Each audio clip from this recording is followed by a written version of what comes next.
you have like people that like, on a regular basis have been looking like idiots, flailing their arms, and then for a year and a half, you haven't been doing that.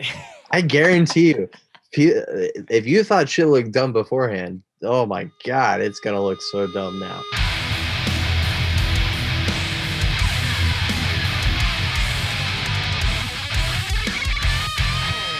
Hardcore is leven, wij zijn hardcore en hardcore will never die!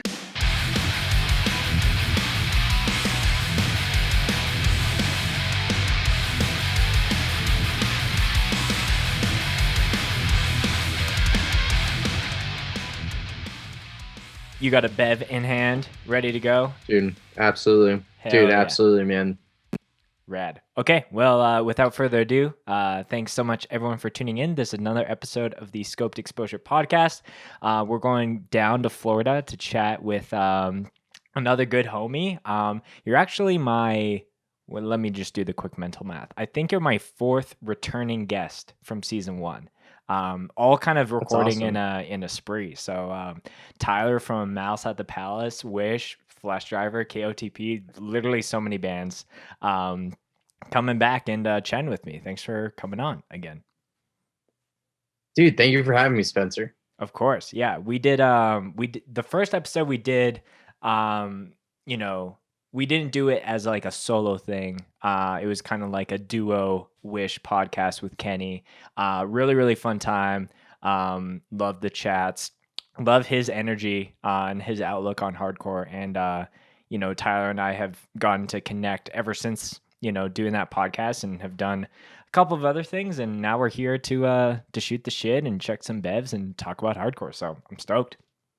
Yeah, let's go. Yeah. For the, if I missed any specific things on bands and what you want to do, or clarify any of those for the people at home who might not know who you are, do you want to quickly run through those? No, man. Yeah, you touched on basically everything, man. So I'm trying to keep my plate a little bit simpler now. It sounds a little complicated, but yeah, trying not to be in too many different projects, and especially with my my daughter, I'm really trying to focus on family time and focus on the studio and stuff. And so definitely got some cool things coming from the bands, but yeah. Yeah. It's always funny. It's almost like I have to do like a homie check-in, because we've done an episode talking about like the origin story and the lead up of how you got into heavy music. And now there's so many changes since that episode. So we'll definitely hit on those. Being a dad for the first time is a big change as well. But before we get into the chats, you were kind of showcasing the bevs, but give it a proper introduction that it deserves. I'm sure it's something tasty.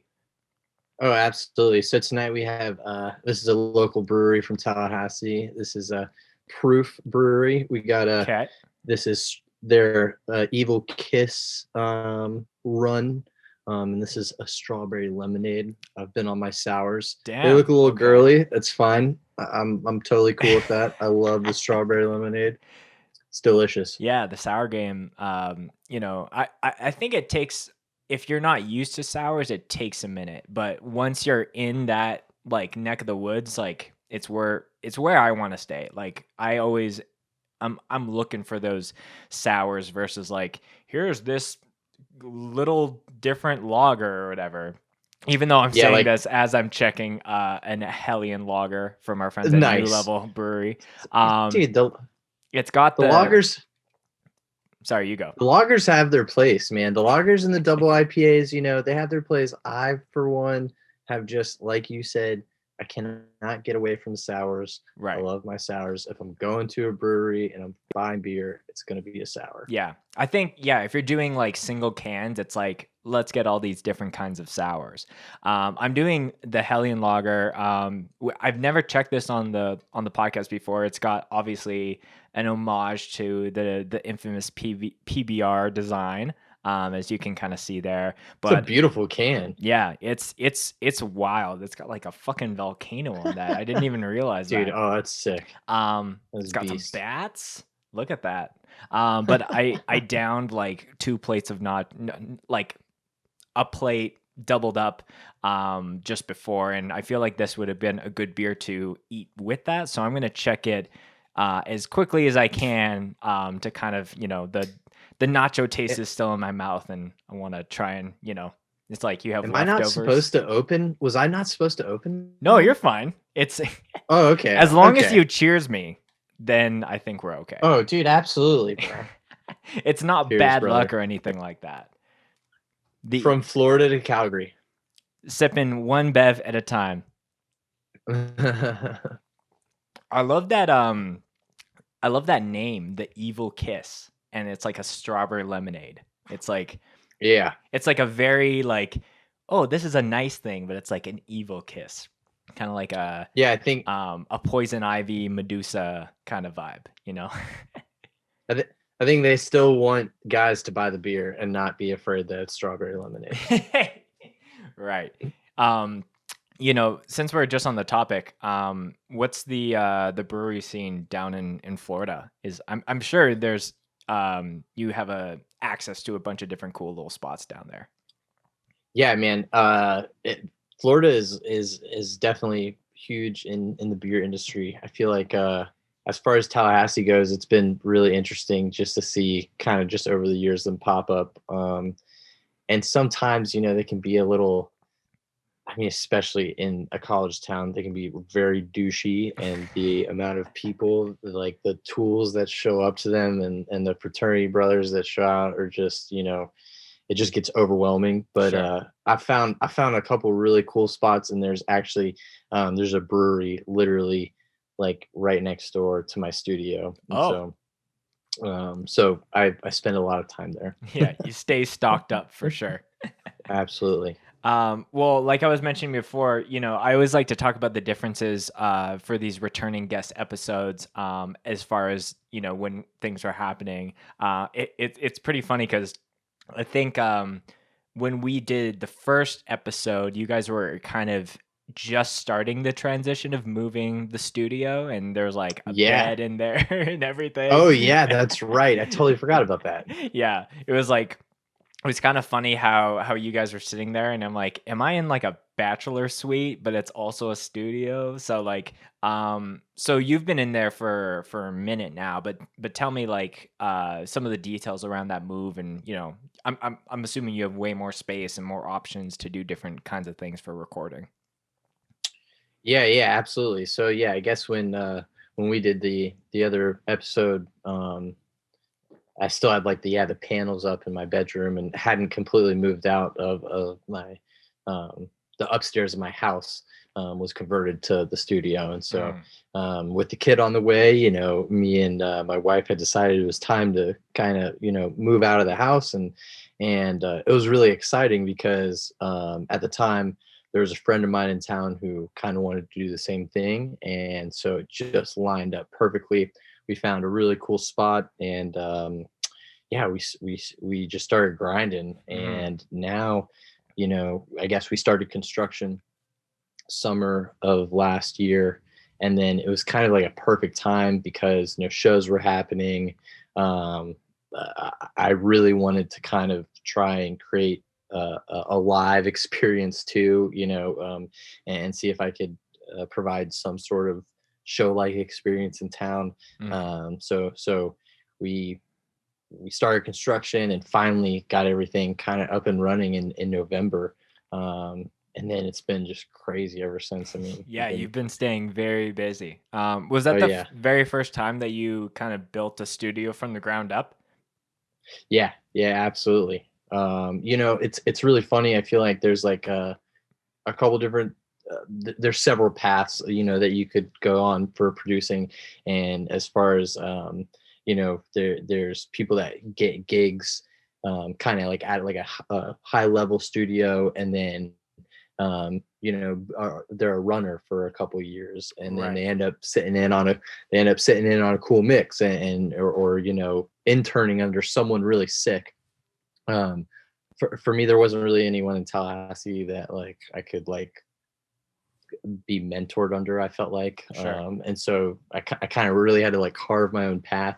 And so it was the same way with my friend Lon, my business partner now.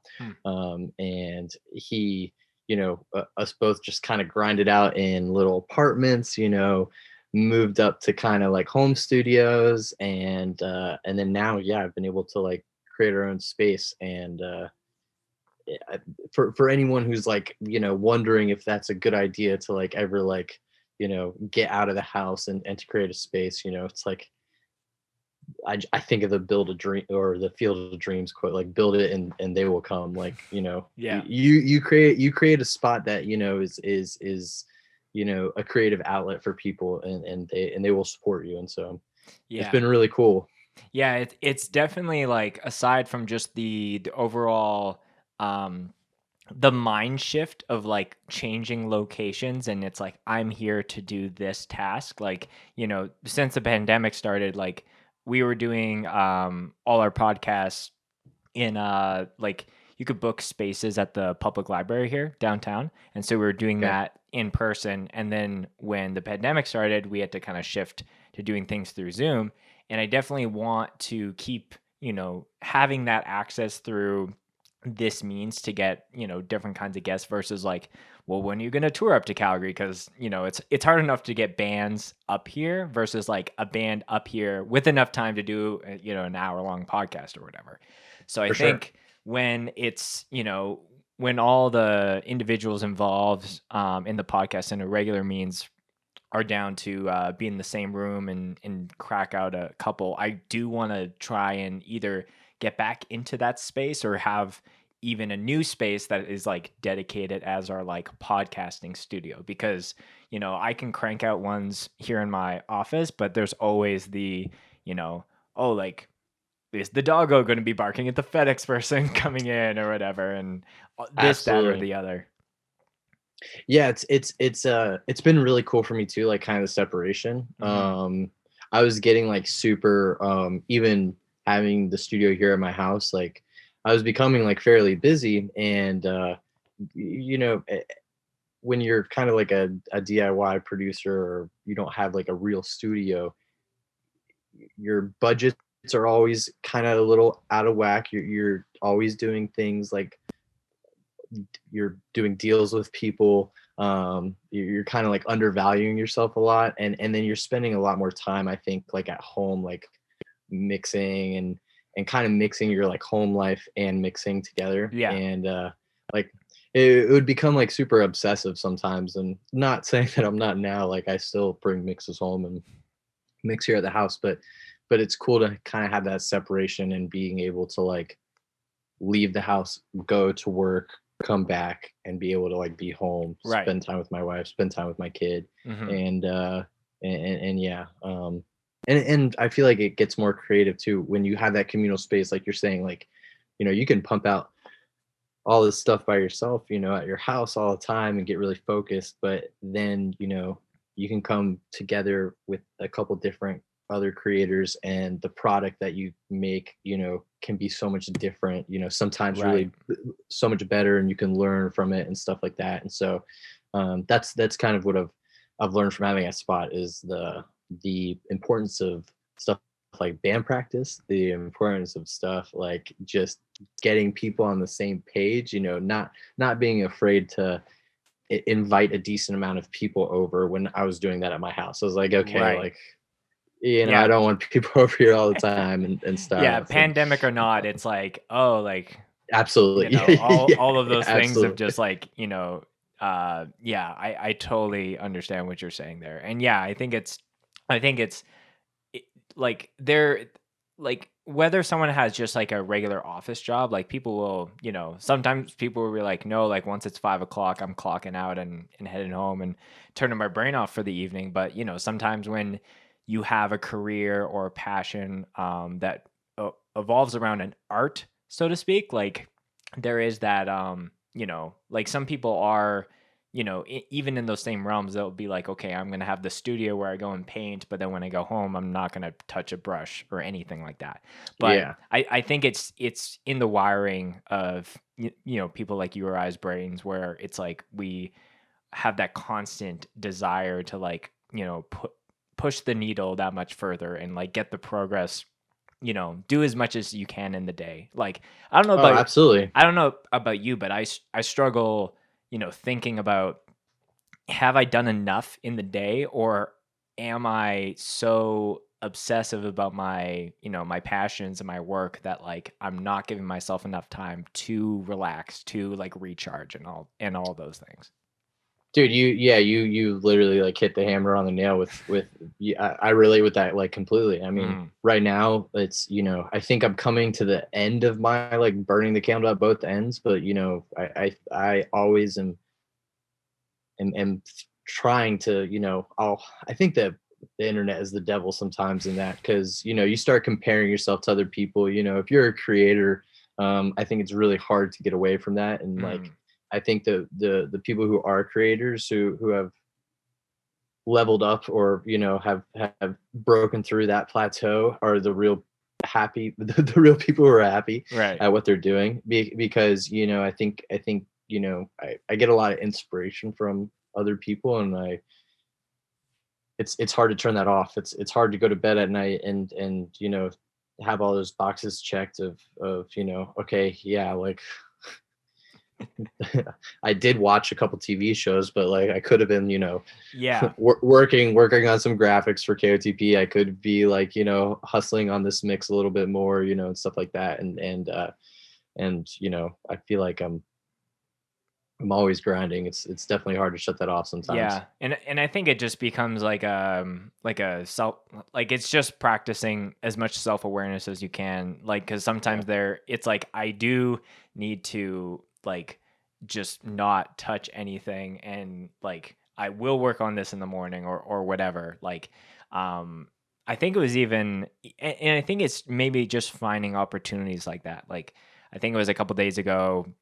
Um, my wife was up early because for what she does for work, Mother's Day is like super crazy time. So she was up and out of the house, and I think I had to, oh yeah, I had to drop her off. So I drove her to work, came home, and then I was like, well, I don't have podcasting stuff for another 3 hours, and I could immediately just jump into editing stuff and doing whatever, but I was like, you know what, I'm gonna make my coffee. I'm gonna sit down and I'm gonna watch one episode of the new Star Wars Bad Batch. And I did that, and it was like kind of nice, like to have like Saturday morning like cartoons, and it was like a blast.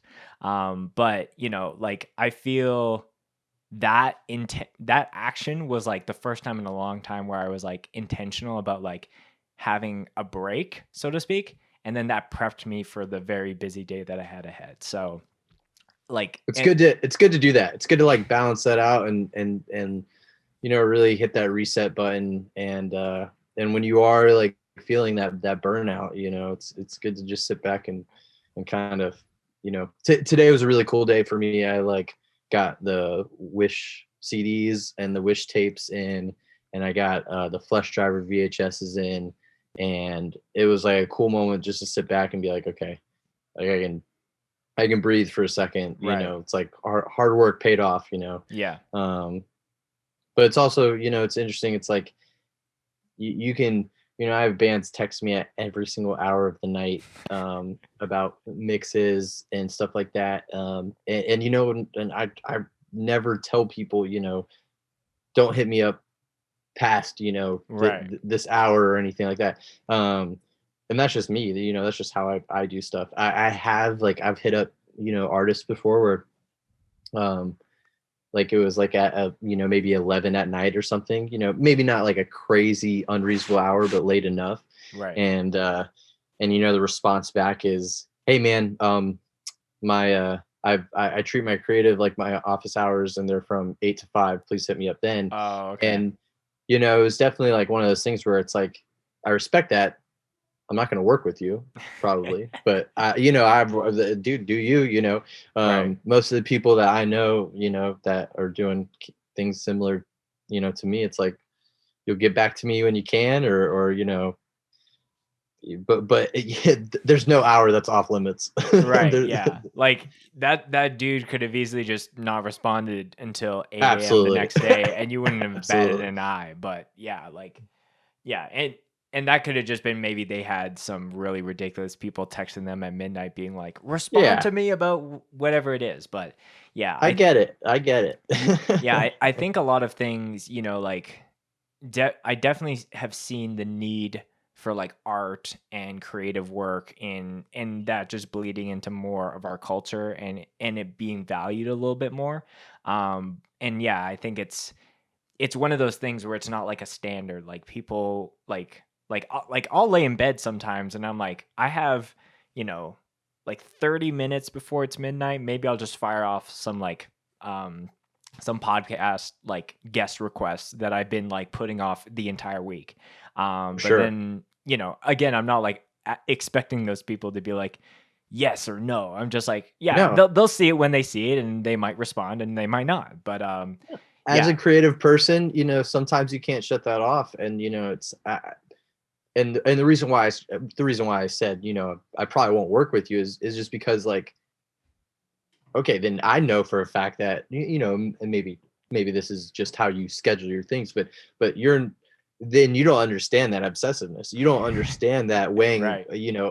awake at night and or sorry, laying awake at night and thinking about all that stuff and wanting to contact those people and it's like I really love problem solving in real time. If Mm, something's wrong, I'm contacting or I'm trying to contact that person, yeah. at that specific moment. And so if that specific moment is not convenient for you, Yeah, I think sorry. like something my dad told me as I was like starting to, you know, go down my career cuz one of the first jobs that I had was at the company that he worked at and Okay. he was always instilling in me just like be easy to work with. And that could be in life, that can be in your job, whatever it is, like it's you know, we all have stories where we've worked with someone that's like, I can't believe like that you have a job here and like, you know, you've been here for so long or whatever it is.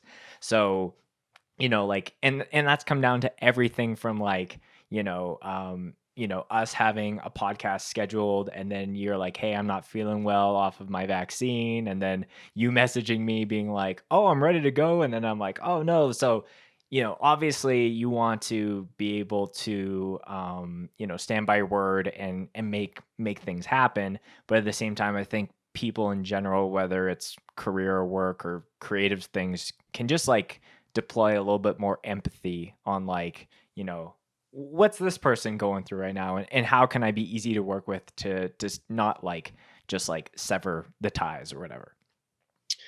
Absolutely. And it's like, like you're saying, I know that you are. It's like if I tell you that I need to reschedule something, there's a certain level of professionalism that obviously I'm not trying to like mess up your whole podcast schedule and Right, everything, right, right. but it's like that I get stuff done, I know that you get stuff done, and I know that I can talk to you if I need to reschedule something, and it's not going Hmm. to be a big deal. So thank you for letting me Yeah. reschedule this. I think it like sorry we're just kind of like kind of going on this tangent here, but I think it's like a lot of people just have like I kind of like have zero expectations of other people and I feel like that contributes to my overall happiness. And that's enough of like I scheduled this guest for this podcast like that even though it's in their calendar, they said they're down, they're super stoked. Like they could still be like, "Yo, I'm not going to do this for whatever reason." And so there's always like a little bit, not like a level of doubt, but just like if this person just totally ghosted me tomorrow, like it's whatever. Like Whatever. it's fine.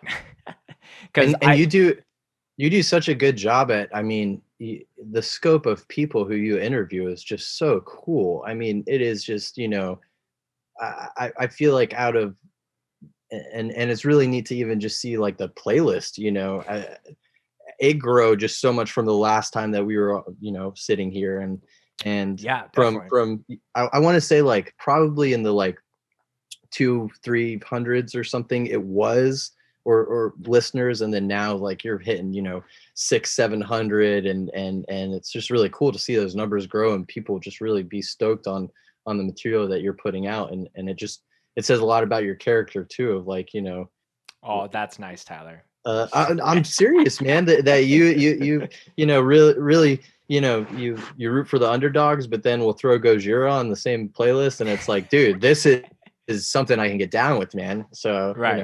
I love it. Yeah, like there's I think it's funny that you bring up that example because we did the listening party style episode. Okay.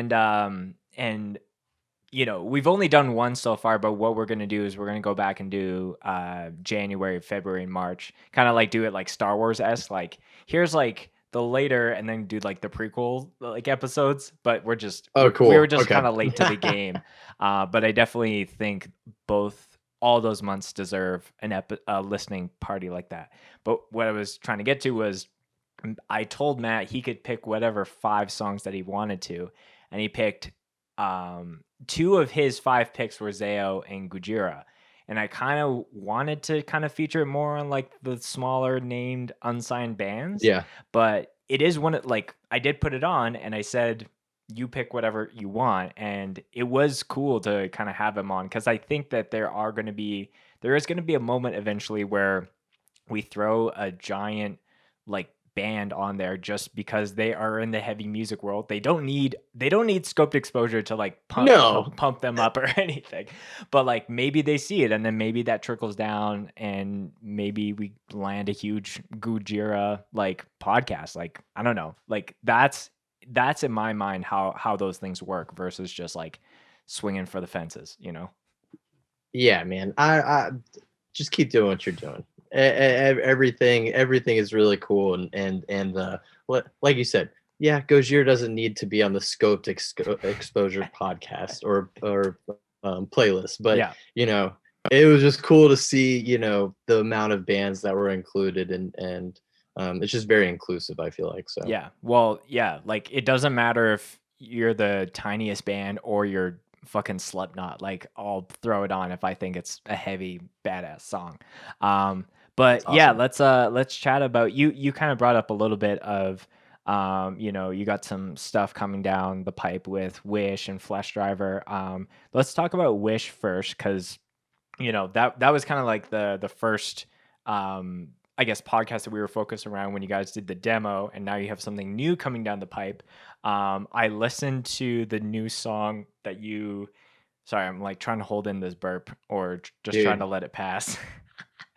But whatever happens. Yeah, so the track that's on No Echo, Conflict of Loyalty, I was like very stoked on just seeing the progression between the original demo and this new stuff.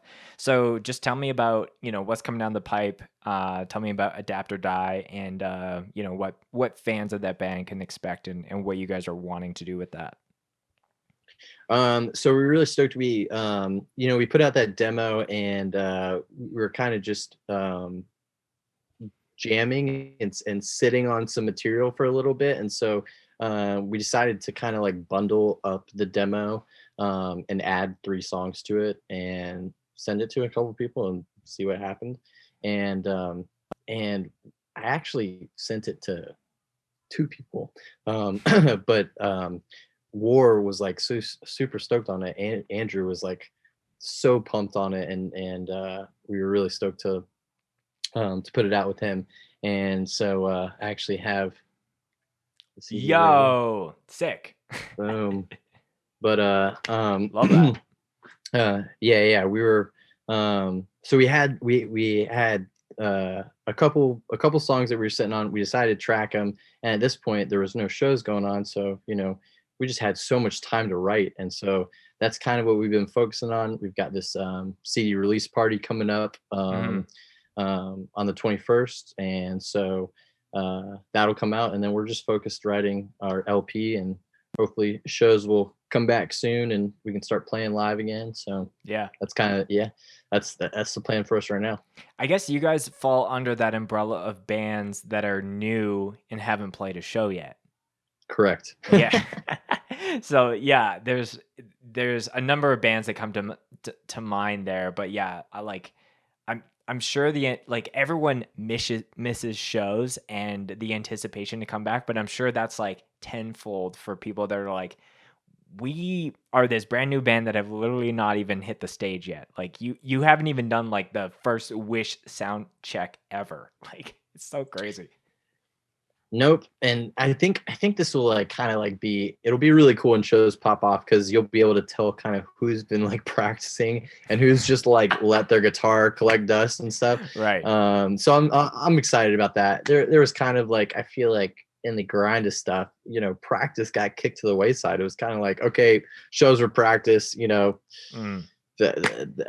Depending on what band you were in. I mean, the bands, you know, that I was in, it was kind of like I was to the point where I was more concerned about starting a cool project and then like recording a demo, putting out a demo, and then, you know, the band practice side of it just never that kind of fell to the wayside over time. And so it was interesting during the quarantine period. I was really stoked at how much, you know, practice that Wish had been having. Since my kid, we've been practicing a little bit less, but we're starting to get our schedule back up. Yeah. But yeah, it was one of those things, like you said, it's like the quarantine happened, and then probably 2 weeks later, I think I put the demo out or something. Yeah, it was very, quick. very soon.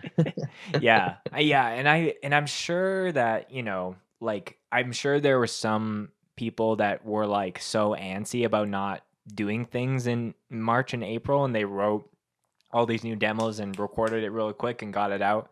But you know, even knowing bands that recorded stuff in like late 2019 or like very beginning of 2020, and we're just waiting to like release it, and then they're like, oh, okay, so we're gonna be one of those bands. But I think it's cool. I think it's like, I think you're right. I think there's gonna be the pressure is there to like execute on all those songs and like live up to some of that hype that, you know, everyone's kind of pumping up these bands like it's gonna be so crazy, and then like maybe their first show they don't take it seriously and it fucking sucks. Yeah, they flop.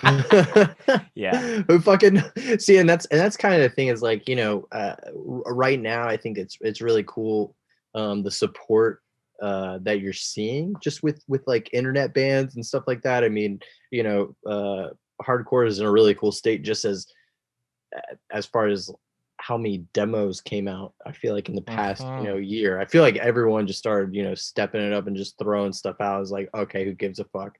I feel like there was like a moment of like, let's hold on because we can't tour on this. And then as soon as everyone was like, holy shit, like we might not be touring for a very long time, you know?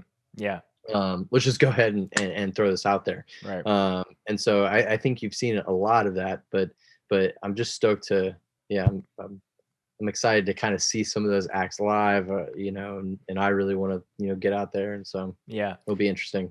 I think I've said this on a couple of podcasts that I recorded in the last couple days here, but I think 2021 is the year of the hardcore split. It feels like all these bands that maybe like hesitated to put something out last year just because things were so weird are now like, well, we can do a couple songs or a few songs and do it with our homies.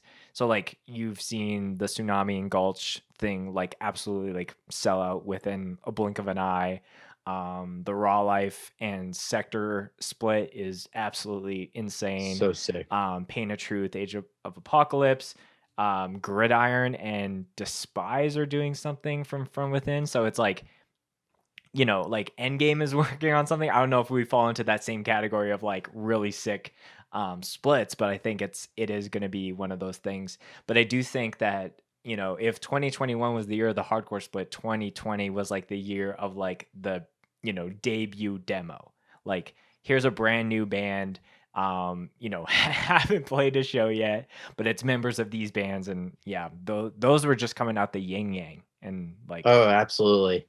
I'm really like, I'm stoked to like, I just want to put out an LP with both of my bands, with FLESHDRIVER and Wish. That's like kind of like, you know, the next thing is just really want to do that. And so yeah.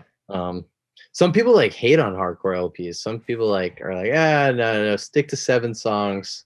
We'll short and sweet. Mm. But no, I'm stoked.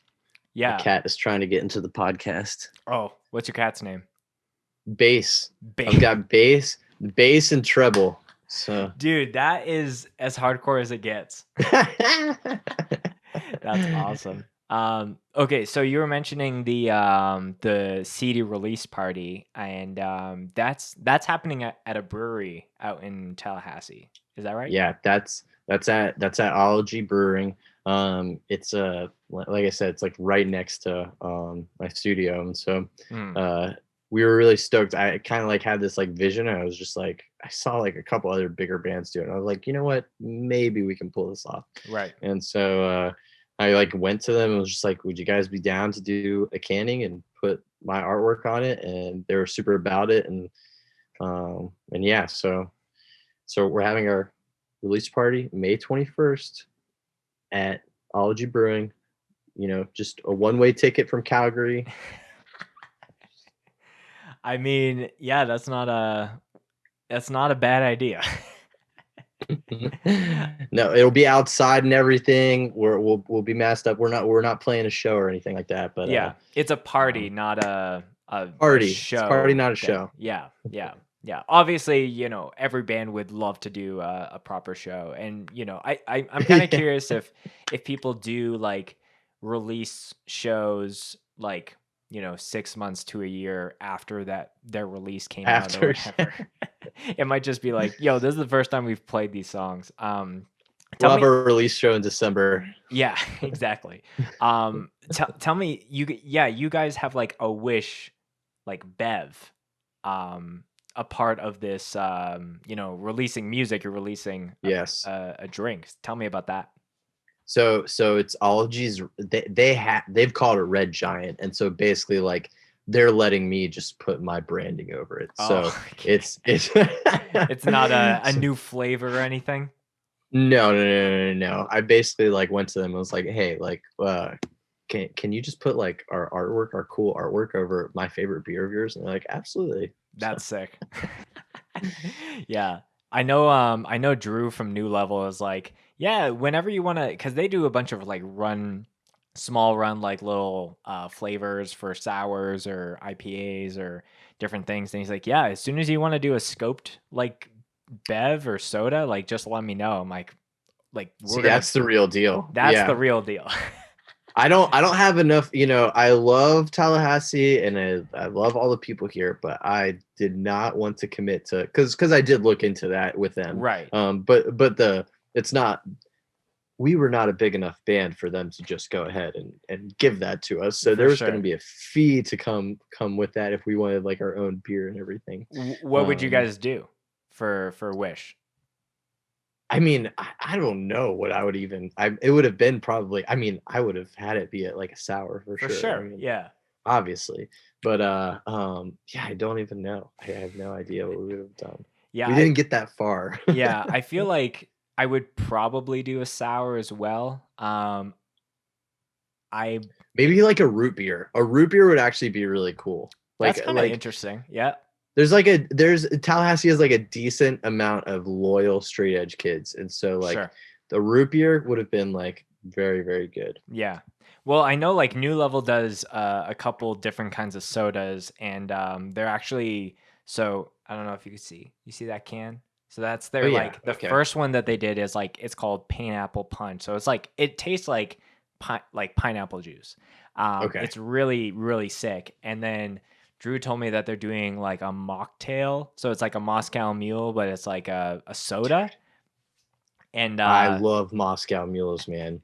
Dude, I'll have to send some to you. My jams. Yeah, they're badass. So he said that they've announced it, but I think that they're going to be canning it in the next week or so. So like the awesome. Minute that like I can get my hands on some, you'll be seeing it in the podcast. But yeah, I think doing a soda would be cool. I was even thinking about asking him for like endgame stuff to do, like, because only Wolfgang in our band is straight edge. And Okay. it's funny because in our Instagram handle, there's an X because Endgame HC was taken. So it's like the one X is just Wolfgang. Yes. But everyone thinks like, are you a straight edge man? Like, no, we're not. It's like no. Yeah. There's only one in there. Yeah, there's only one X for Wolfgang. But I was Let's thinking say that's same with Wish. There's Bradley. Bradley's the bassist. only straight edge dude. Yeah. So he would love for me to have had a root beer. Yeah. Yeah, I think doing the soda could be cool. I think if we were doing a beer of some kind, I probably would do a sour, and I would probably try to see if I could do something peach related, because anything peach, Ooh. like sparkling water-esque, you don't see that too often. Yeah, you don't see that. So I'm just thinking out loud, trying to come up with some sick bevs with you. It's on the show. Oh, dude, that sounds amazing. You know, you mentioned Moscow mules, and my honeymoon, we went to Colorado, and that was the only thing that we drank the entire honeymoon, and it was like Tito's and ginger beer, I think is what we did. Like, you know, oh my gosh, dude, it was so good. And that was like my first in the fancy like copper mugs. Dude, yes. No, we bought those shits, and like we sat in like a hot tub. Oh my god, dude, so amazing. Yeah, that's we got a set of those as a wedding gift, and we I think it's like, I think we turn it up when it's like Christmas time, and that's like the only thing we'll drink. I think we're in a G&T like kind of phase right now. But I don't mess with gin, dude. Oh, you don't mess. Oh no, sir, no, sir. There's that one drink that everyone has that they just have had the worst night of their life on, and then have just decided never to like go back to that again. Okay. And that would be gin for me. Probably somewhere around like 2009, 2010. Are you comfortable telling your gin bad experience? I mean, I really don't. There's not much to say other than like I was in college. It was like my first semester in college, and I had not, you know, my first time drinking. I was like a good little Christian boy all throughout high school, and I came to like the #1 party school in America, and so I got like a huge culture shock, and so yeah, I ended up like getting fed a bunch of gin one night, and like I was like, man, this tastes like a Christmas tree, and then just, you know, hurled my brains out, and that was I just and that was the last time never decided. Touched gin. And every time, like someone would be like, oh no, this is Bombay, you know, this is smooth, or this is I don't fucking know, but yeah, you know, and I smell it and it brings me right back. Yeah. So there's a thing when it comes to taste and smell, when it comes to like memory. So yeah, I can empathize that, you know, bad. I'm like getting sick right now. It's just like, oh my god, like it just sounds so gross. Yeah, that I'm not trying to put you in a box. Yeah, no, that is funny because I think ironically I was editing a podcast for work, and they were just talking about it's like a vegan business, and they were just talking about how like a lot of people might not give certain things a shot because they had like vegan food and vegetarian stuff has like come leaps and bounds, and especially in the last couple of years. And he was just talking about like, for sure, someone 20 years ago who maybe had like a really shitty veggie burger has just been in that same place where they're like, there's no way I'm gonna have a chickpea whatever because it tasted super bland or whatever. So now it's like, absolutely, you know, now you can have something like a Beyond Meat burger and you're like, is this meat? Like, and kind of fucks with your head a little bit because it tastes like so close to, I guess, what maybe you were having originally. So I'm sorry you had such a bad time with gin. That it's too bad. Dude, okay. It's funny that you say that because this like past week, like I had vegan food twice, and I was recording this band that they went to. We have like a local Chinese restaurant that like anytime a band comes to town and someone's vegan, they go there, and they're like always known. They just have like really good fried tofu, and so Cool. they like deep fry it and just like turn something healthy really unhealthy. So it's like really good. But yeah, like you said, it's like vegan food has come leaps and bounds since like 5 years ago. I remember like eating something and being like, this does not taste good. And Yeah. now I'll eat vegan food. I'll eat it anytime. Yeah, it's crazy. But yeah, that's yeah. So I'll have to let you know how the Moscow mocktail. I can't even get my words straight today. Yeah, you I'll let you know need how to let that me know about sody that one. is. But yeah, you were so yeah, Wish has the show, the brewery, the new release it's just an EP again. Yeah, it's just an EP. We're working on an LP right now. We didn't record all the songs we have, and Right. have saving some of them. So Right. So let's do a little transition band wise. I don't think we talked really much at all about FleshDriver when you were on the yeah, podcast last, but that was, I think, after recording, getting to see what you guys were doing with that band, and like kind of blown away by some of the riffs and just kind of vibe of that band. And you were mentioning that you guys are doing a VHS for that. dude, I just got those in, dude. That is so sick. So, like, who do you fucking hit up to be like, hey, I have a band. Like, do you do VHSs? Like, tell me about So that it's really process. so FleshDriver started out as just kind of like a band that I wanted to do, and just by myself, and then it just turned into kind of like an actual project because I did want to play shows, and I had a couple really cool shows lined up. And same thing as Wish, FleshDriver has not played a show yet. I had these 3 really cool gigs lined up, and then COVID hit, and so Right. same sort of thing. We've just been trying to grind and see what we could do at the time.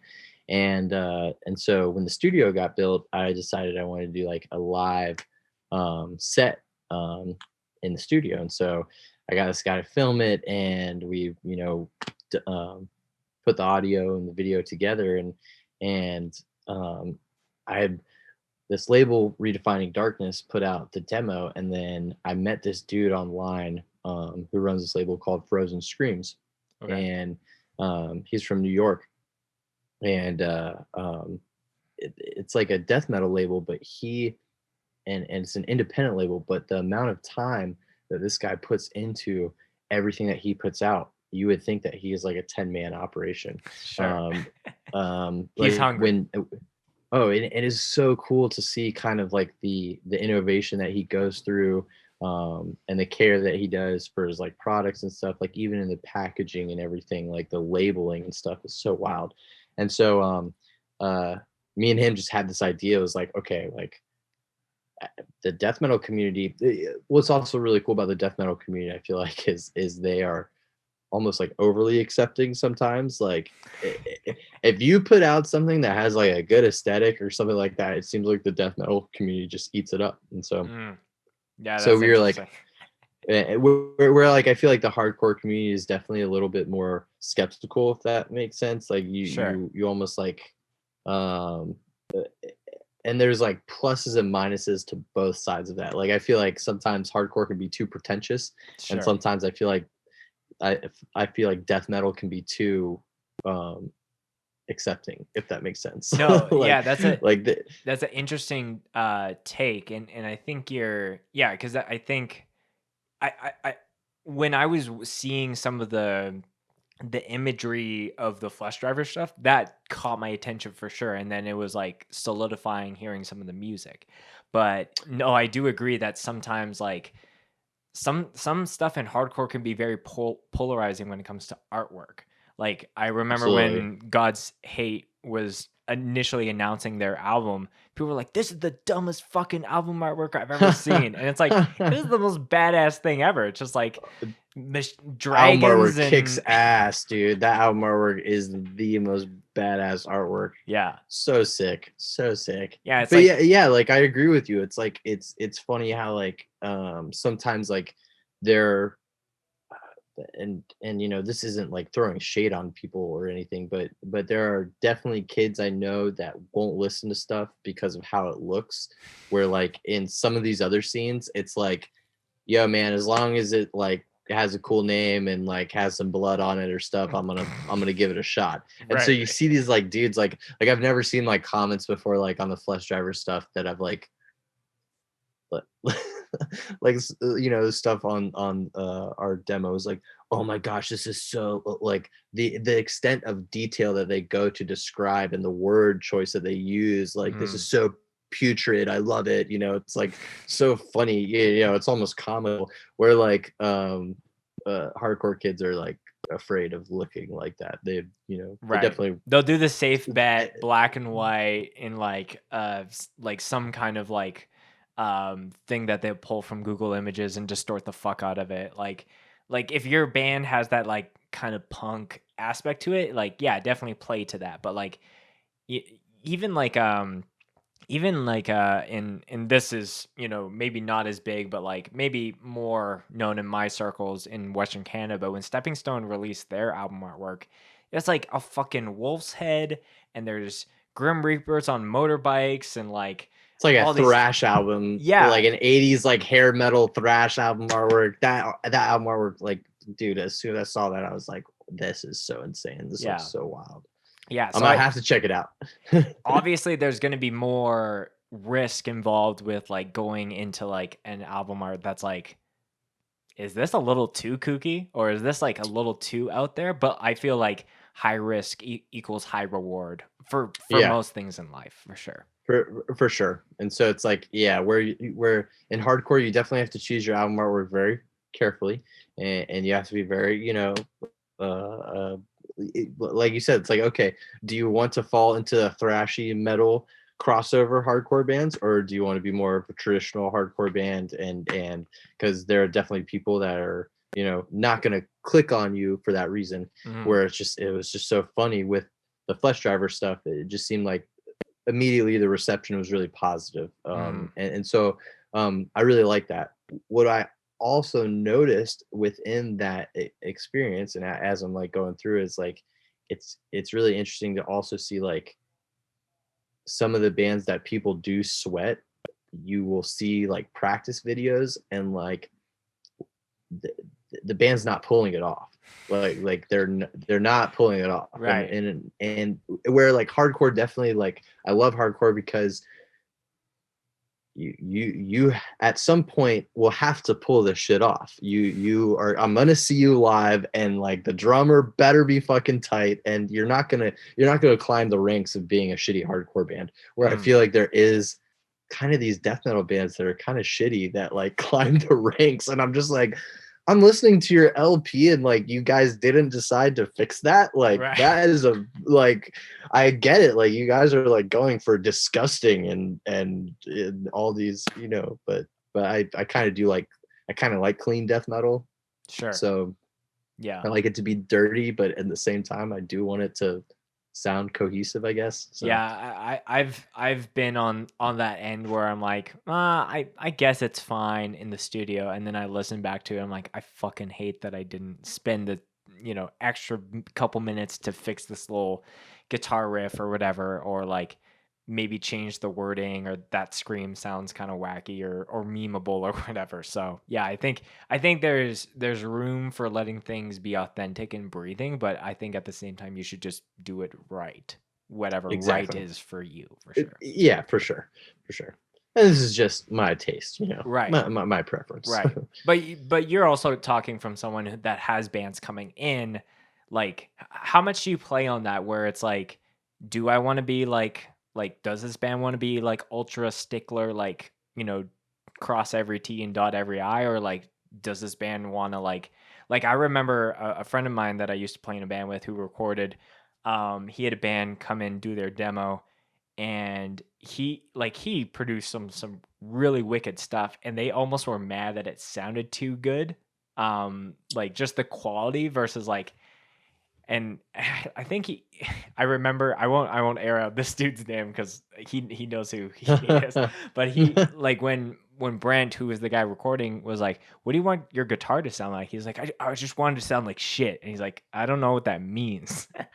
So like, how do you navigate that as like an engineer? Like, where do I push and where do I just like literally just put it in neutral and let the band kind of direct this record? Yeah, yeah, that's a really good question. I think it's definitely based off of, the group coming in. I mean, you always have to kind of take a step back and kind of make sure that you're serving that person. Sure. At the same time, I think that there's like ways of kind of like catering to like what they want to sound like. Like I've noticed like when a a good like what I've like learned is instead of asking what they want to sound like, I ask them to give me albums that they like the mix of. Mm. And that's like a much better reference for me than being like, hey, what do you want to sound like? Because a lot of times, like, okay, I have this band in and they said they wanted to sound really raw. And then I asked them, okay, so what bands do you like? Who do you want to sound like? And they said, Vane, Knocked Loose, and I think like another Will Putney mixed band. And it was just like these bands are very well produced, and like there was a lot of time in going into these records. These are not, they do a really good job of making the record sound raw, but like there's no in no way is that raw at all. So I can get a much better idea of what the band wants by like asking them, give me 3 albums that you like the mix of, Mhm. together, not individually. I don't want to know the vocalist preference. I don't want to know the drummer's preference. I Sure. want you as a band to give me 3 albums that you guys like, and how it's mixed, and that'll give me a much better reference. Right. If and a lot of it, dude, it determines playability. I mean, if a band's coming in and the drummer can't play his parts, I'm not gonna sit there for 5 hours. And if I know that time is not the question of him getting that part or not, that it's deciphering kind of that thing. Now I'm Mm. kind of to a point where I fortunately don't record that many people like that anymore. So it's like I don't, I can give my input if something's not going right. If I think something's not lining up, it's more easy for me now to kind of like take the band and be like, hey, you know, we should go this route. Mhm. I get what you guys are trying to do right here, but like I don't think that it's really translating the way that like you guys want. And there's definitely like, you know, um, a- as my job as they are paying me to do, I don't want to give them something that they're going to listen back to and not be happy with. So it's Mm. like it you kind of have to wear a couple different hats, and really, over the years I've been able to really more develop more of a skill set of being able to kind of like navigate that and really determine when it's right to kind of step up and kind of like interject and give my opinion and not be Right. afraid and not be afraid to do that and know it's like, hey, like, yeah, I can back up what I'm talking about. It's Right. I'm not just like saying this because I want to change your vision or something like that. Mhm. And so Yeah, and I think that yeah. just comes with like years of experience where you're like, no, I am confident to like, if someone is saying, like now that my job is like working on someone's podcast, it's like, yeah, I've done this rodeo enough times to be like, yeah, like I think we should do this because I know it's going to have this effect or it's going to get us to this target that we're trying to hit. Absolutely. Have you do you find like there's a little bit of a, because obviously with majority of the bands that you're playing in, you're doing the bulk of recording. I don't know if you're sending stuff off for like mixing and mastering elsewhere, but have you caught yourself sometimes where when it's like Wish or FLESHDRIVER and you guys are all hanging out and doing recording, like versus like, oh, this band is like all here, and like is there like more of like a oh, I have to like button up my shirt, so to speak, when this band is coming in versus like when it's the homies and you can put your feet up and whatever.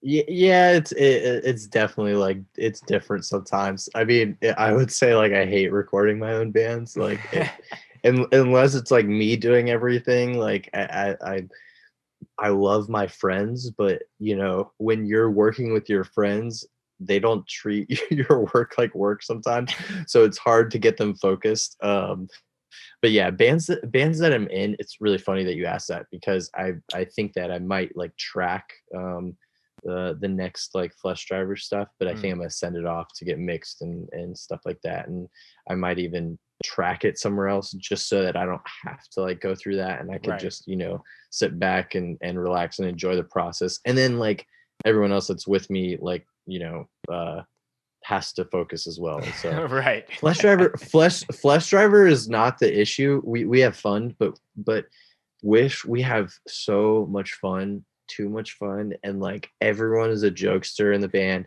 Everyone like doesn't want to be serious. So like sometimes band practice is hard. Very fun, but like getting work done, we sometimes don't get done. So Yeah, but yeah, it's one of those things of like, yeah, let's take a 5 minute break, and then 5 minutes turns into 30, and then everyone's like not even talking about band stuff anymore. And like, yeah, you should definitely have fun with your friends and have moments to smell the roses, if you will. But yeah, sometimes I have to be like, all right, we got like 15 minutes left for jam, so maybe we should run the set one more time or whatever. yeah. And like I think like also I become like even before I became a father, like I just get into dad mode, and even on like Mouse of the Palace tours, like my nickname was Dick. Like I would get into like just these modes where I would just become a dick, and like if shit wasn't like lining up the way that I wanted it to, like I was just gonna tell you how I felt about it. And Sure. so I have no problem doing that. It's served me pretty good sometimes for the most part. But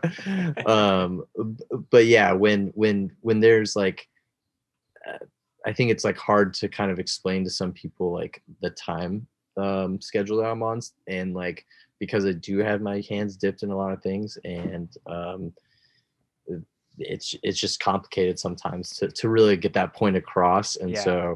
so yeah, it is interesting when I'm like internally like telling myself to relax and like don't flip out, but then like But you're like, I told my wife that I'm gonna be home by this time to, eh, be with the kid. Like, I I absolutely, I don't man, have a kid, but I got a wife and a dog and other you responsibilities. understand. Like, yeah, I Yep. get it. Yeah.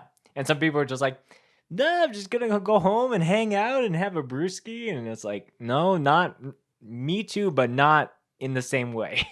Exactly. I'm Right. going to do that for sure, but there's going to be other things involved. Right. Like, Yeah. It's always funny having being in bands with people in varying degrees of responsibilities.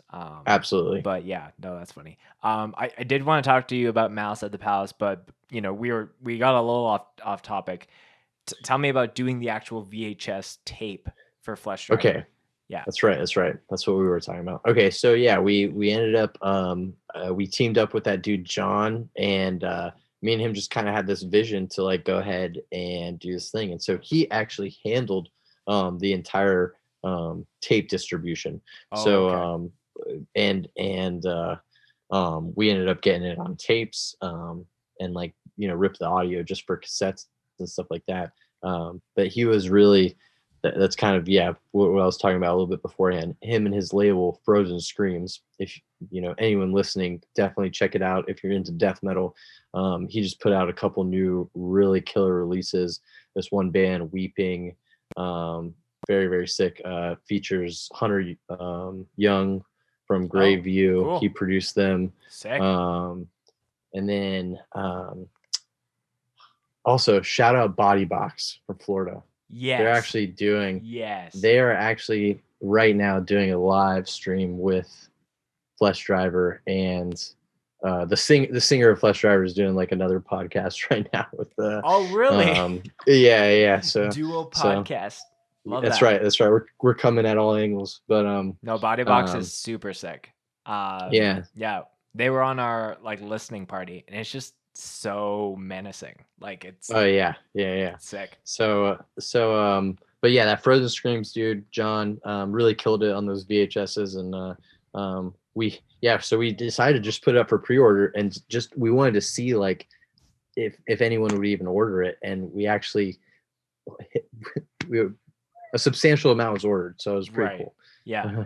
Yeah, it's crazy because, like, you know, I had Lumpy from Sanction on the podcast, and he, you know, runs his own little label, like Days, and he was Days like, is so beast. yeah, he's been fucking killing it. But we were just talking about, he's like, I don't think people who buy like there's a percentage of people, but the large majority of people who are like buying a tape of a band isn't like, time to throw this in my tape deck and listen to it. Like some people just want that physical manifestation of a record.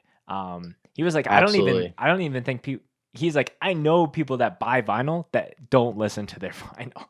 And I was like, I fall into the percentage of people that like I think it's whether you have like an older vehicle. Like I have an old truck, and so like the only thing it plays are tapes. And so okay, it's so easy for me to listen to demos and stuff. And so yeah, I've copped a couple things from Days, but I did cop not from Days, but I copped something from one of my friends recently. okay, And it was blank. The tape was blank, and it was so funny because I was like, you know what's hilarious is no one has posted about this because probably no one fucking listened to it. And like, and like I wondered for a second, like how many people go through the hassle of dubbing their tapes for all these tape collectors who never listen to their fucking tapes. And they could save themselves a bunch of fucking money. Just buy the blank tapes. I was just so like, I was like, it was hilarious to me, and I did not hit them up yet, but I thought it was so funny. I'm not gonna shout them out right now. yeah. But yeah, so I do all these small label people tapes. listening. You're like, you know what? That's not a bad idea. or they're like, shit. Yeah. Oh, he's shit. on me. Yeah, he's on. The industry secret's out there now. That's right. But yeah, funny. no, I agree with that completely. There's definitely, you know, I mean, there's obviously there's no way that could have been an accident per se, right? Like it couldn't have accidentally like, oh yeah, it's fine, and then something. I don't know. I don't know enough about tapes, so I'm just asking. I don't know. To me, it seems it's like you said, it would be very hard. The only way is if like me, I don't have my stuff very organized. So if you accidentally like thought that tape was dubbed and then you put it into a case, that you know, I could see how something like that could happen. Yeah. But I kind of want to like message someone else who has tape and see if like, yo, have you played this shit yet? Like, is it sick?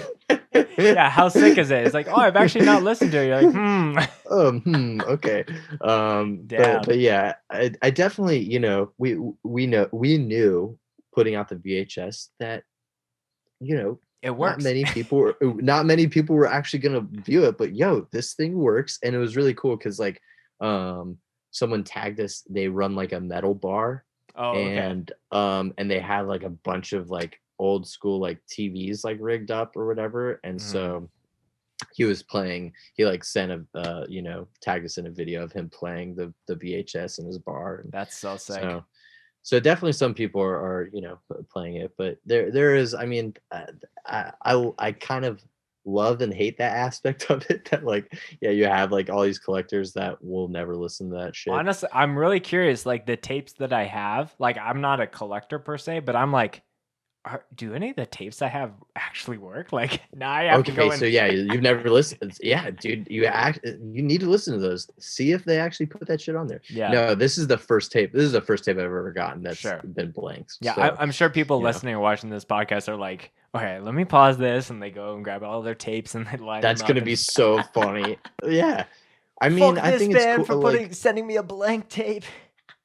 You know, it's the same thing with vinyl. It's the same thing with CDs. Like, same thing with tapes. There's something about getting that shit in the mail and fucking plopping that in and looking at that insert. And especially in my old Ford Ranger, like Right. in my shitty speakers, like for some reason the tape compression and the warmth of the whatever saturation sounds sick to me, and I'm a sucker for all that shit. So, Mm. I mean, I literally just set up our, you know, we got a new record player, and I've got the CD player, the tape player, the stereo, and the vinyl player all, you know, rigged up together in the living room. And yeah, my wife was looking at me like, can't we just have the vinyl player like and the stereo? Like, do we need these other ones? Like, of course we need these other ones. That's so funny. It's like you're just like hit them all at the same time, and they're like one's like yeah, exactly. Listen to everything. And you're like, what? Like we have a kid. Like, can we tone it down? Can we turn this down? Right. Well, one of the last things, Tyler, Malice at the Palace is a band that you play in as well. And, you know, like it's funny because again, not a band that we talked about on the last podcast. And it was funny, you know, because I didn't realize that until after, or maybe it was we were in discussions, but it was like that's a band name that like a lot, like in my opinion, it would be a lot of people talking about that band in the same conversations of like legendary hardcore bands like Foundation or shit like that. Like I remember those names being said in the same sentences. That's a crazy category to put us in.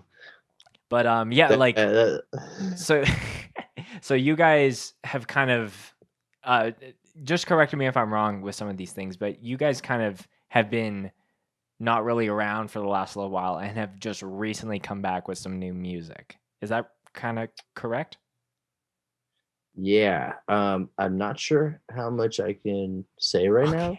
Not that I'm like alluding to anything or anything. I'm just really not sure. But you know, yeah, we put out those 3 songs, and those were recorded like back in 2017, I think, when we did the split. Wow, okay. So yeah, like it was really weird because I got those songs back, and we went to record with Taylor Young, the split songs with Jesus Piece. And we decided to go ahead and track like 3 older songs to re-record them, because I had tracked the original Malice stuff, you know, years back, and it sounded so bad. So we decided to go ahead and retrack some of the older songs, and Bob just didn't get a chance to do vocals for that. So we had just been sitting on the songs forever, and so we were like, fuck it, you know, let's just go ahead and put them out. And we had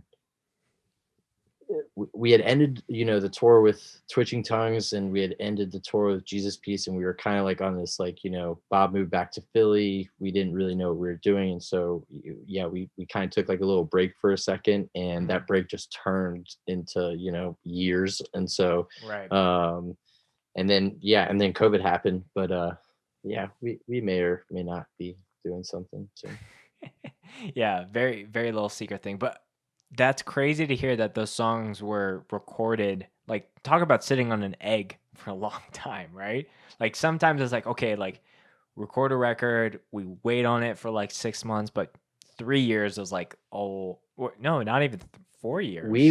We had lost the file, and I forget like exactly how we got it back, but like there was some like voodoo magic wizardry that happened that we ended up getting like the file back. But I heard those drums, and I was just like, oh my god, these sound so like my drumming on it is 4 years ago. So I was like, right. You know, I was like, man, can we just like let me re-record the drums, you know? And we had the single waves, so you know I couldn't do anything with them. But yeah, a little more solidified there.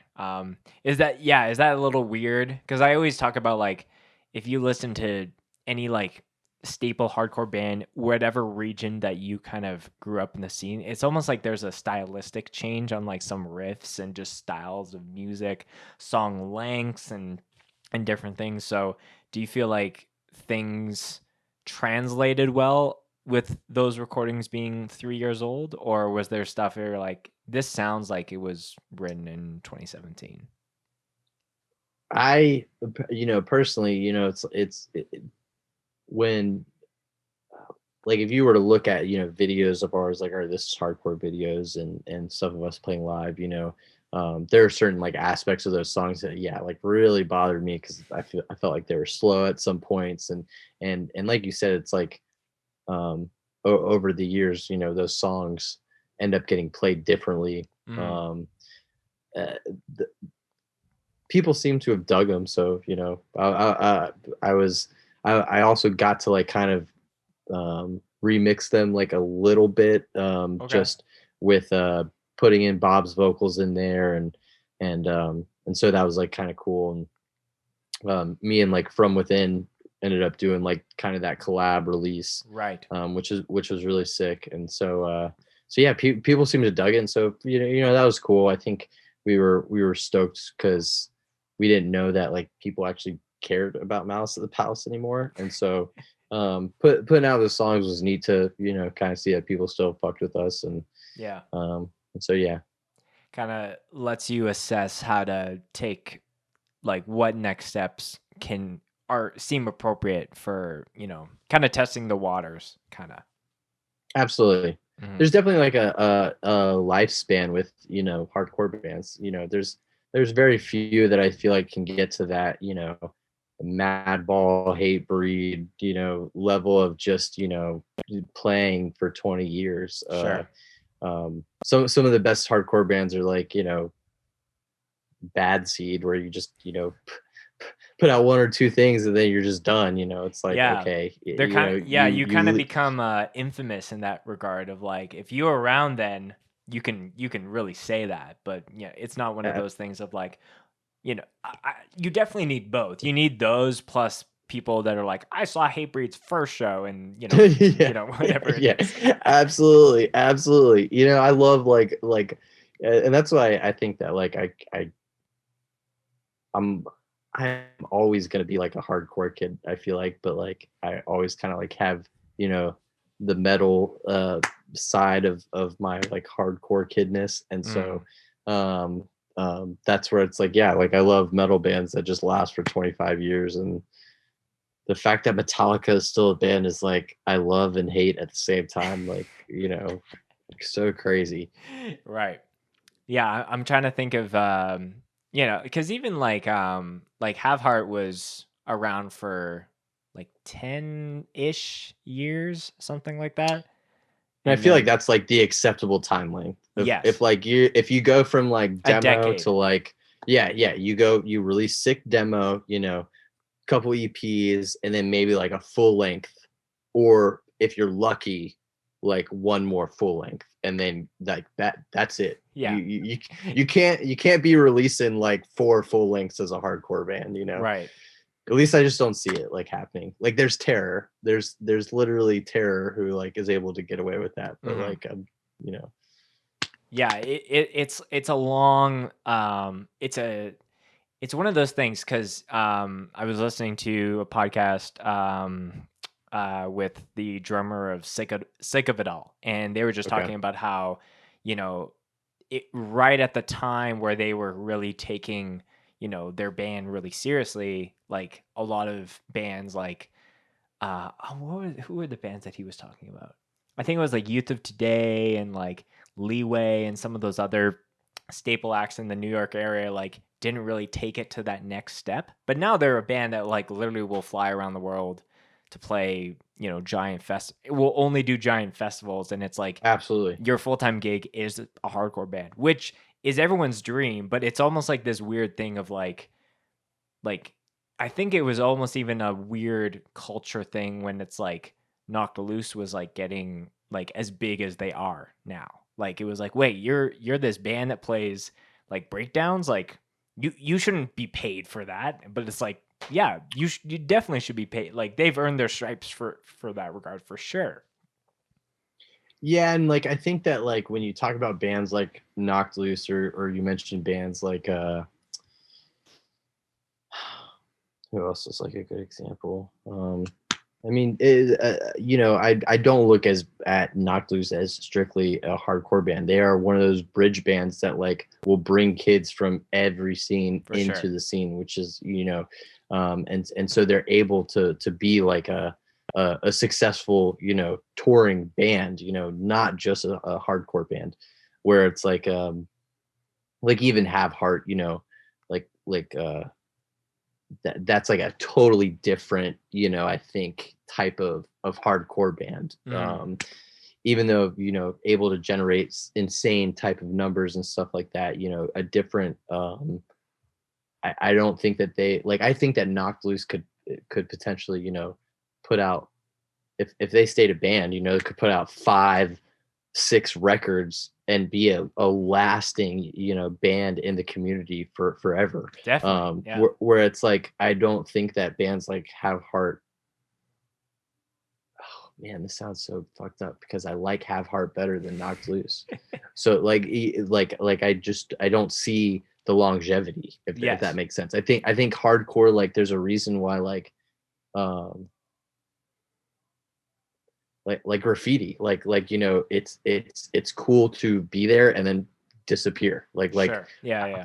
Alpha and Omega just came back, I saw, but they're like a band that I really like that did that. It was kind of like they Right. put out a record and then just fucking dipped. It was like, man, I haven't even got to see you guys like too many times live. Like, I want that. I want to see, I yearn for that, where it's like, there'll be these bands that will be able to, I don't know, stand the test of time, and that's better for them, where it's like it's almost better for some of these bands to not be a band anymore. If Yeah. that makes sense. Yeah, no, I totally get you, and I don't think it's I don't think you're out like seeing you struggle with like I like Have Heart more than I like Knock Loose, but like I don't see the long tail. And like who knows, like maybe there's an alternate timeline where Knocked Loose breaks up after the record that they just put out and Have Heart is still sure. going, but I do For think sure, that for sure. they're the theme with all of these things that we're talking about is that majority of the people that have played in these bands have gone on to do new projects that are slightly different than the old one, but people will take the love that they have for that musician and apply that to that new band. Like I don't think if Fiddlehead was just a new band with just like first band for a bunch of people, I don't think they would be as successful because it's like it's Patrick doing vocals in that band. Kind of same thing with like Inclination, like very sick music, but I think a lot of love from Knocked Loose got applied to that. So I think that's cool because it kind of, instead of just seeing the same like shit and like you said, like 5, 6, 7 albums of like Knocked Loose, may to some people be like this is super sick, and maybe to some other people might be like I'm okay with 4, whatever it is. But yeah, it's kind of interesting. And I think this gets back a little bit to maybe like my point a little bit earlier of like the acceptance type of thing. Sure. Of maybe like, there seems to be this type of like opinion that like you as a musician can't grow, like, or like the demo will always be this thing that sits on a pedestal versus the thing that you put out after, even though you are probably a more mature musician after and when you're writing. And so there's always this fear of like you putting out something that is like, obviously it's better in your mind because you're progressing, but the people that have attached themselves to your earlier stuff are so holding on to it, and they're so purist, they're being purist, and want that same exact thing to be doubled and duplicated. And so I think that's why it's like a metal band can probably, or a band like Knock Loose can even evolve their sound. They could go so many different ways, and I think that people would still back their sound, where like if you had a band like Have Heart, and I just keep on using that example, but if you have them change their sound even slightly, you're gonna have people like freak out and not accept them, and not, and so it's kind of what happened with Title Fight to a degree. Like I felt like they were A at little that bit. level, and then like the latest like Hyperview, like I can't even name you like 2 or 3 songs off of that. Like it kind of was just like, ugh, like it's not kind of for Yeah, me. And then just Floral Green was definitely like, you know, the album that, you know, I saw their breakout, you know, right, with. I mean, obviously the earlier stuff I was into in high school, but it was like, okay, like you then put out this like tremendous, you know, album. I thought Hyperview was pretty good, but that's like a good example of like, mhm, you know, them probably maturing as musicians, recording this awesome album, you know, and then it probably just not translating to the fans the way that maybe like they thought it was going to. yeah. And so and then them ultimately, you know, did they haven't necessarily like called it quits, have they I called it don't quits? I don't think so. I I just think know that he's moved on to like Glitterer and stuff, sure. and so but you know, it's like yeah, I think that there's a lot to be said in that of like, Yeah. you know, Yeah, I like even just thinking what you're saying about like does X band have it in them to make 6 to 7 good records that people are going to consume? Like I was a like that's I've been hard. That's like hard, man. it's Like hard. think about that for a second. Like name like, you know, a couple of bands that you can specifically say that you like 3 or 4 albums, you know, from them Right. that are really good. And then, you know, yeah, like bring that to even like another level of like 6 albums. And so, yeah, it's like crazy to even, you know, try and fathom. Yeah, and I don't think there's anything wrong with being like, I don't like X album from X band. Like, you know, growing up in For Winnipeg, sure. it was like I loved Comeback Kid because that was just the local heroes. Didn't like broadcasting, like Dude, yes, yes. That was like but the one album. But I remember listening to that a lot too. Like it's funny because like a song will come on from that album and like mhm, I'll still recognize it like sure. and be like, okay, like that reminds me of a time period. I remember you guys like being really weird coming out with the album, but you know, Yeah. But then like Die Knowing came out. I was like, okay, like or not even that. Like I think since Symptoms and Cures was Symptoms and Cure actually was pretty cool. yeah. Like Riff-tastic. I remember like yeah, I remember listening to that and just being like, okay, this is cool. That's Wake the Dead, definitely. What is it? Come around. What's the first one? Turn It Around. Turn It Around. Yeah. But yeah, those two, Wake the Dead and Turn It Around, definitely top I two. think But Symptoms and Cures is a little slept on. dude, definitely. Oh, Mhm. absolutely. I think that, and that's like another. I think that's an example of kind of a band that like, you know, they may have transcended into like a new. I think they kind of like jump ship into that like uh bridge. Oh man, what's that one band, like Ghost Inside type bands, if that makes sense. Oh, okay. Like Yeah, yeah. you kind of saw those like same packages touring, like Comeback Kid, Oh, Terror okay. would be on Gotcha. it. Mhm. Um Stick to Your Guns, like not really hardcore bands but like Warped Tour hardcore bands, if that makes sense. Sure. Yeah, yeah. And so that album definitely got slept on, but I feel like that's when they were kind of like overstaying their welcome in the hardcore scene. I think Comeback Kid would be a well more respected band. No shade on Comeback Kid. I love you guys, but Right. people rag on you on the internet for your latest albums and shit. But but yeah, if they just quit after, you know, Wake the Dead, they'd fall into that category of probably legendary, you know. Right. Not that Yeah. they're not a legendary hardcore band, but like I said, they did a stint for a while that you were looking at tours and you're like, these are some money grabs. It looks like you guys are trying to Right. make a living. I respect it, but Yes. Yeah, like with all those guys having that as their kind of primary thing, it's like, yeah, if you're at that level that you gotta like put food on the table for your like 2 kids, like go for it, you know? don't Um listen to me on this podcast ragging on you. but even I was gonna bring up like I've been a big Balancing Composure fan for a long, long time. I know that's Absolutely. like more like adjacent S bands, but I think it was one of those same things where they were putting out albums and slightly evolving their sound, but like maybe that band didn't have it in them to like kind of go further than they actually wanted to, you know? And I got to see them live. They were amazing. It was like one of the most like crazy live experiences where I'm like, I literally felt like I could close my eyes and I felt like I was listening to the record in my room, but it was like in a live experience, so it was all like amplified. But yeah, like that band broke up, and I That's don't pretty, know dude. if We they'll were ever do we were something again. me and my wife were bummed. Yeah, when we heard about that, because Yeah. we went and saw him live too. We saw him with I think it was Thrice, Cirque Survive, and Balance and Composure. Wow. And so it was a pretty Damn. stacked. And then that band Chon opened up. I totally so it was a forgot pretty- about Sean. Oh my gosh. Yeah. So it was a pretty like stacked show, and that was I Mm. mean several years ago. But yeah, Balance was one of those bands too that really was really stoked for like their progression. And then their last album was like kind of like a dancey album. I feel like Yeah. a little bit more poppy. Yeah. Anything with like anything that the one that Separation is off of and all of that, those songs.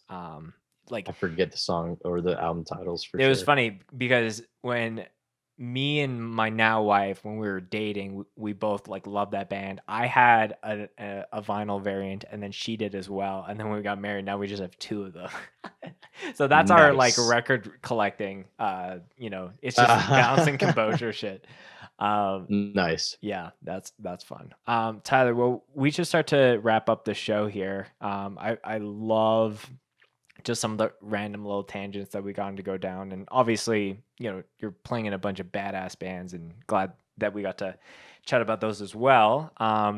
The last portion of the podcast, as you know, is to share a infamous or famous mosh story, depending on what you want to share. That's anything off the top of your head, good, bad, ugly. Someone else, incriminating or not. Trying to think what's a funny one. Okay, all right. I should have checked what you told last episode. So if you want to tell two as like a safety, I think.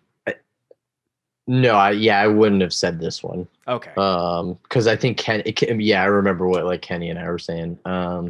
So there's like this dude. There's this dude here, Al, and in the scene, and he's like been. I've played in a band with him before. He's just like one of those moshers that you like don't want to be around because he like his fists are like the size of your head, and like he just hits so hard. Sure. And so like it was the show was Point of Contact. They were in town, and I think Diamondback played, and a couple other bands played, and he hadn't been to a show in a minute, but he got kind of drunk, and so he started going in the pit, and like it's funny, as like we get older, we just become like so much less coordinated, and he like started to wind up, and it was just I love him so much, and I hope he doesn't hate me for saying this, but it was just, you saw him tumble like so hard, and like it shook the venue. Like he just hit the floor so hard that it shook the venue. And I just remember him like getting back up, like grabbing his PBR and being like, "Yep, I think that's enough moshing for me tonight." And just like that's probably one of the last moshing memories I actually remember, because that show was like kind of right before like COVID hit. So. Yeah, nothing is worse than seeing someone just wind up to do the sickest shit, and they're like, and they just totally ate it. Just totally ate it. It's so great. Oh man, yeah. Like I like, the playlist that I put out today was like kind of featuring the top scope sets that we've done, and I'm just like itching to like see all the people that, like, we were talking about bands who are like practicing for their first show. I'm curious on who's practicing their mosh moves during this whole time, and who hasn't been, and who is going to be like, whoa, what is my coordination's damn off. Well, think about that for a second. You have like people that like, on a regular basis have been looking like idiots, flailing their arms, and then for a year and a half, you haven't been doing that. I guarantee you. If you thought shit looked dumb beforehand, oh my god, it's gonna look so dumb now. Yeah. Yeah, if you thought hardcore dancing was just fighting invisible ninjas, just wait until you see when Just shows wait come until the back. moves. Yeah, it's probably, yeah, you're right. It's gonna be like 95% so cringy, and then it's gonna be like 5% of these like ninja dudes who've been like training in their bedrooms, like listening to Gridiron every day, just like, yes, I'm going. Loyalty at all costs. This It'll just be like windmills so fast that it's gonna like power the venue. Like you won't even Yeah. like it's Oh like my it's a gosh. step above solar. So great. So great. Well, Hardcore kids changing the world again. yeah, it's we don't need solar panels, just have kids doing this. But yeah, Tyler, yeah, I'm really grateful for you just being an absolute gem of a human, you know, since we've been able to, you know, build this friendship over during this weird time. And I'm stoked that eventually our paths will cross in the flesh and have a big old dad hug Dude. and whatnot. Yes, But, absolutely, bro. Yeah. We'll probably have to check some. Please save me one of the Wish bevs so I can like. Oh, I will. Have I will. that. Give you my, you know, my little review or whatever. Absolutely. Yeah, I'll have to send you one. You can send those, right? I'm sure I I can don't know ship if you beer can in the send mail. beer per se. Through customs. Yeah, I'll have to check that. Yeah. We'll But that figure would be that cool. out. We'll figure that out. We'll Yeah. figure that out for sure. Yeah, for sure. maybe you'll do the root beer and then you could definitely send that to me. We'll do a Okay, tradesy. cool. You know, you'll send me, you know, the future root beer and I'll send you the mocktail. That's right. I want the mocktail. Yeah, for sure. I'll hook you up. But yeah, all your info, like you know, will be in the description of the video, in the show notes. But if there's anything you want to end on or send the people off with, the floor is yours, my friend, for whatever you got. Just keep an eye out for Wish's album that comes out on May 21st. We'll be premiering that through War Records. Right now I've got a band from Tallahassee that I just released called Her New Knife. I just put out on tape. Super cool shoegaze, kind of like, honestly, if you mix maybe like Nothing and even some of Balance and Composure's like slower stuff, like definitely some vibes from them. Really cool band. Definitely check that out. Diamondback from Florida will be coming out with something soon. Definitely check that out. And click on that KOTP Records link and go and support that. Yeah, support Tyler. He's a hardworking man. You know, I got nothing but love for people who are, you know, family units and still doing cool shit in hardcore. So love you, Tyler, and thanks for coming on the show again. We'll definitely do. It won't be the last time. Well, you're always welcome back. Perfect. Thank you so much, Spencer.